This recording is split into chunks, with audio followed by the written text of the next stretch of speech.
안녕하세요. 백사 목사입니다. 오늘은 2023년 1월 10일 화요일 아침입니다. 오늘도 언제나 변함없이 하나님의 말씀과 함께 하루를 시작하는 여러분 모두에게 크신 하나님의 복되시는 종일토록 함께 하시기를 바랍니다. 오늘 주신 하나님의 말씀은 이제 민수기 6장 1절부터 12절까지 말씀인데요. 민수기 6장에는 아주 특별한 말씀, 율법이 실려 있는데 그것은 나실인에 관한 규정입니다. 나실인에 관한 규정은 무엇을 말하느냐 하면 보통 하나님께서 쓰시고자 하는 사람을 선택하셔서 그에게는 엄격한 삶, 엄격한 율법을 주셨습니다.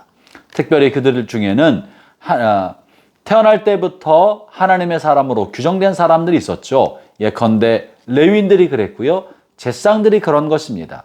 그들의 헌신은 그들이 스스로 선택한 것이 아니라 태어날 때부터 그 혈통이 가문이 그러하기 때문에 그들은 태어날 때부터 구별된 신분으로 구별된 삶을 살아야 했고 그들의 삶에 요구하는 하나님의 규정은 대단히 엄격하였습니다. 두 번째 또 부류는 인생을 살아가면서 성령님으로부터 선택받아 하나님의 말씀의 메신저로 선택받은 선지자, 예언자 같은 사람들이 있었습니다.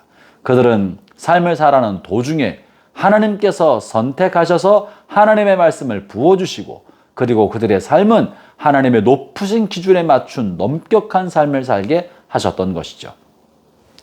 보통 이런 것이 일반적인 방법인데 오늘 본문에서는요. 나실인이라고 말합니다. 나실인은 하나님에 의하여 선택받은 선지자나 또는 혈통상 그 신분이 그렇게 속하여 엄격한 규정을 요구받은 레위인 같은 사람이 아니라 일반인으로 삶을 살고 있던 사람인데 자기 스스로를 하나님을 향해 나도 구별된 삶을 살고 싶다는 자원하여 드리는 헌신, 스스로 하나님께 드리는 헌신인 것입니다. 그래서 나 자신, 일반인이 자신도 선지자나 혹은 제사장처럼 엄격하게 자신을 구별해 하나님 앞에 드리고 싶을 때 한평생이 아니라 특정한 기간 동안에 나도 헌신된 그 사람처럼 제사장이나 레위인처럼 구별된 삶을 살고 싶습니다 라고 자신을 구별하여 하나님께 자원하여 드리는 사람들, 이런 사람을 나실인이라 하였고 그 나실인으로 자신을 일정 기간 동안 드리는 그 기간을 나실인의 서원기간이라고 불렀던 것입니다. 오늘 본문은 이 나실인으로 서원한 사람이 나실인의 서원한 기간 동안 반드시 지켰어야 할 4가지 법에 관한 이야기를 다루고 있습니다. 이 내용은 오늘날에도 우리 스스로가 하나님 앞에 나 자신을 더 헌신하고자 할 때 무언가 우리가 세상과 구별되도록 자신의 삶을 엄격한 규정 속에 둘 수 있겠구나. 오늘날에 우리가 적용할 만한 소지가 많다고 생각합니다. 그 규정 4가지 중에 첫 번째는요. 오늘 본문 3절의 말씀인데요. 2절과 3절을 제가 읽어보죠. 이스라엘 자손에게 전하여 그들에게 이르라. 남자나 여자가 특별한 서원 곧 나실인의 서원을 하고 자기 몸을 구별하여 여호와께 드리려고 하면 포도주와 독주를 멀리하며 포도주로 된 초나 독주로 된 초를 마시지 말며 포도즙도 마시지 말며 생포도나 건포도도 먹지 말지니.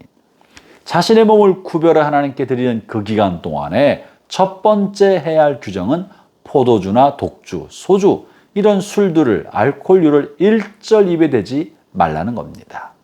본문에서 나실인이 가지고 있는 특징은 몸을 구별하여 하나님 앞에 드렸다는 거예요. 몸을. 그러므로 몸을 일반적으로 살아왔던 지금까지의 삶과는 다른 차원으로 몸을 구별하다고 하는데 그 첫 번째 규정이 바로 술을 입에도 되지 말라는 것입니다. 포도주와 독주는 모든 종류의 알코올류를 말하는 것이고 심지어 나실인으로 사는 동안에는 포도 열매도 먹지 말고 즙도 마시지 말고 건포도도 먹지 말고 껍질과 씨도 먹지 마라. 이것은 포도가 무슨 문제가 있어 그런 것이 아니고요. 이런 술에 관련된, 다시 말하면 내 몸을 유흥으로 만드는 몸의 즐거움, 유의와 쾌락을 주는 그런 것들에 대해서는 엄격하게 금지하라는 거예요. 이 포도의 문제가 아니라 몸을 즐겁게 만드는, 몸을 쾌락으로 젖게 만드는 것에 대해서는 엄격하게 금지해서 이 기간 동안에 내 몸은 내 것이 아니라 하나님의 것이기 때문에 나 스스로 몸을 즐겁게 만드는 일은 어떤 것도 하지 않겠다고 하는 것이 첫 번째 규정입니다. 사랑하는 형제자매 여러분, 우리가 종종 하나님 주신 몸을 사용하여 즐거움을 얻고 또 자신의 취미 생활을 하고 몸을 즐겁게 만드는 것은 나쁜 것이 아닙니다. 하나님 주신 선물이죠. 그러나 그것이 나쁜 것이 아니고 유익한 줄 알지만 하나님 앞에 집중하는 시간을 갖기 위해서 몸으로 얻을 수 있는 즐거움을 멀리하는 것, 여러분 이것은 매우 유익한 영적 훈련이 되는 것입니다. 두 번째 나시린의 규정은요, 머리를 칼을 대지 않고 이발하지 않고 머리를 자르지 않는 것입니다. 삼손을 생각하면 되겠습니다. 삼손은 한평생 나시린으로 살았기 때문에 한평생 머리를 깎으면 안 되었지만 어떤 사람은 1년이나 3년이나 혹은 짧게는 몇 개월 동안을 나시린으로 산다고 서원하였을 때 그 기간은 이발하지 않는 것입니다. 이 의미는 무엇이겠습니까? 머리카락 자체의 문제가 아니라 고린도전서 11장 말씀에 의하면 긴 머리는 권위 아래에 있는 표식이라는 것입니다. 내가 누군가의 권위 아래에 있다. 내 몸은 내 것이 아니고 내 위에 어른이 있고 나의 주인이 있다는 표시로 머리에 무엇을 쓰거나 긴 머리를 하라는 것이죠. 그러므로 나시린이 머리를 깎지 않고 길게 하고 있는 동안에는 내 몸은 내 것이 아닙니다. 나의 주인은 따로 있습니다. 나는 권위 아래에 있는 사람입니다. 나는 그분의 모든 명령에 철저히 순종할 수밖에 없는 종된 사람입니다라는 것을 몸으로 표식하는 것이 머리를 길게 기르는 것입니다. 사랑하는 형제자매 여러분, 우리가 주의 자녀들이라면 내 모든 선택은 주님께 있는 것이고 주의 종으로서 나의 소유권은 주님께 있는 것이지 아니겠습니까? 나시린은 이처럼 자기 위에 주인이 있다는 표식으로 머리를 길렀다는 거예요. 그것을 권위 아래에 있다는 표식이라는 말로 고린도전서 11장 10절은 표현했습니다.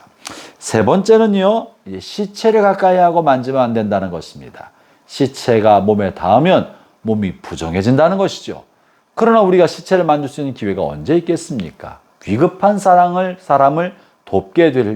도우려 할 때나 길거리에서 객사한 사람이나 혹은 가족 중에 장례가 났을 때가 아니겠습니까? 그런데 본문에서는 그러한 경우도 무릅쓰고 절대로 만지지 말라고 합니다. 심지어 본문에 보면 부모와 형제 자매가 돌아가셨을 때도 손을 대면 안 된다. 이것은 무엇을 의미하겠습니까? 시체 자체가 무슨 독이 있거나 문제가 있거나 균이 있어서라기보다도 우리가 사는 동안에 몸으로 할 수 있는 모든 일들 중에 하나님을 섬기는 것을 최우선수로 여기고 심지어 부모를 돕고 부모를 봉양하고 그리고 부모의 장례를 치르는 그것보다도 하나님께만 집중하여 몸을 쓰라는 것이 본문이 가지고 있는 의미인 것이죠. 사랑하는 형제자매 여러분, 여러분의 삶에 몸으로 하나님의 일을 위하여 직접 들여 헌신한 일들을 갖기를 바랍니다. 내 몸이 써야 할 가장 우선순위는 하나님을 향한 것이다 하는 것이 나시린의 세 번째 규정이고요. 네 번째는 이 세 개의 규정을 어기면 나시린의 기간이 무효로 되고 다시 시작해야 한다는 것이 네 번째 규정입니다. 사랑하는 형제자매 여러분, 이 나시린의 규정이 엄격하고 대단히 우리 굴레를 줄 수 있지만 중요한 사실은 몸으로 내가 하나님 앞에 스스로 자신을 들여서 자기 자신에 대한 엄격한 절제 시간을 갖는 것입니다. 오늘 하루도 하나님 우리에게 주신 선물입니다. 우리의 남은 생애가 다 선물입니다. 하나님께 받은 은혜를 오늘의 삶을 살아갈 때 우리가 육신이 원하는 대로 마음이 좋아하는 대로만 살 것이 아니라 엄격하게 나 자신의 육체를 통제하여 하나님에게만 집중하는 시간, 그런 시간을 종종 가져보시기를 권면합니다. 그리고 이것이 오늘날 현대적인 나시린의 규정이 될 것입니다. 하나님 은혜가 오늘도 함께 하시기를 바랍니다. 기도하겠습니다. 하나님 아버지 감사합니다. 구약시대에 내가 굳이 하지 않아도 되었는데 나 자신을 하나님 앞에 기꺼이 드리기 위하여 스스로 자원하여 나시린으로 서약하고 그 서약의 기간 동안 자신을 엄격하게 지키는 것을 살펴보았습니다. 오 하나님, 오늘 우리의 삶에서도 세상 사람처럼 살지 않고 내게 아무런 제한이 없고 규정이 없고 내가 아무에게도 종이 될 필요가 없지만 또 어떠한 율법도 우리를 굴레 속에 가둘 수 없지만 하나님의 영광을 위하여 스스로 자신에게 규정을 세우고 엄격하게 자신을 지킬 줄도 아는 그런 저희가 될 수 있도록 주님 도와 주옵소서. 오늘도 주님께 하루를 맡깁니다. 예수님 이름으로 기도합니다. 아멘.